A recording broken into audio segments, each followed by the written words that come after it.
আল্লাহ নবী জিজ্ঞেস করে, উট তুমি আমাকে সালাম দিলা কারণ কি? উট বলে, ওগো নবী, আপনি শুধু মানুষের নবী না, আপনি আমারও নবী।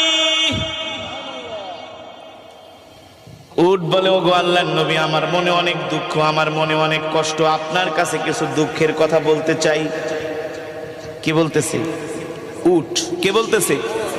উট বলতেছে, ওগো নবী, আমার মনে অনেক দুঃখ, আমার মনে অনেক কষ্ট, আমি একটু আমার মনের দুঃখগুলো আপনাকে বলতে চাই। আল্লাহর নবী উটকে ডাক দিছে, তাল, আসো আমার কাছে। উট আল্লাহর নবীর কাছে আসলেন, এসে উটের মুখটা আল্লাহর নবীর কানের কাছে নিয়ে মনের সব দুঃখগুলো বলতে লাগলেন। আর উটের চোখ দিয়া ঝরঝর করে পানি পড়তেছে।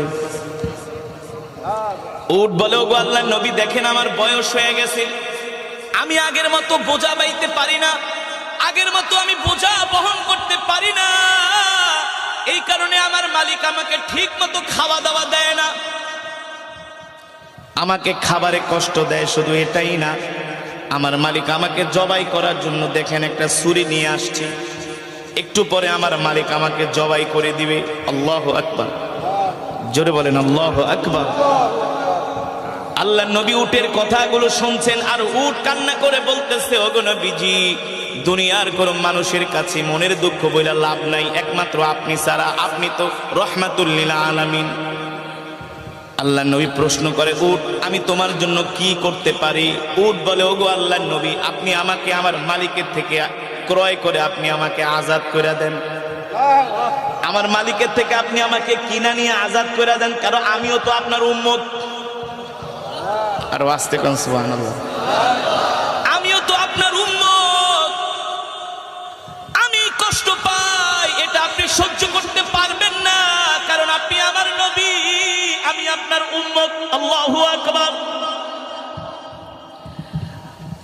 আল্লাহর নবী উটের কথাগুলো শুনে ডাক দিছে, ইয়া সাহেবাল মালিক, এ উটের মালিক কি, এদিকে আসো, এ উটের মালিক কে, এদিকে আসো। আল্লাহ নবী ডাক দিলেন, এ তুমি এই উটকে কষ্ট দাও কারণ কি? উটের মালিক বলে, উটকে আমি কষ্ট দেই, এটা আপনি আবার কিভাবে জানেন? সুবহানাল্লাহ।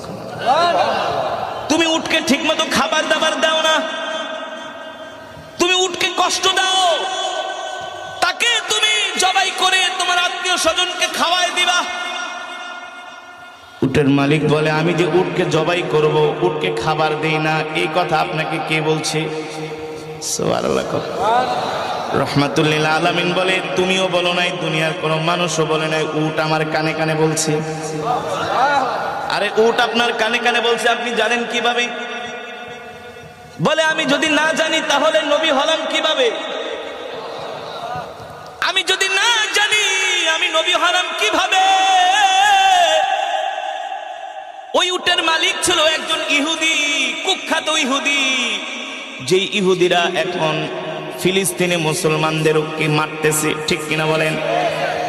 ইহুদিরা আগের থেকেই ওরা হলো পাপিষ্ঠ জাতি, মানুষকে এমনকি অন্য কোনো প্রাণীকেও তারা হত্যা করতে, কষ্ট দিতে তারা দ্বিধা করে না। উটের মালিক বলে, মুহাম্মদ, এ মুহাম্মদ, আমি উটকে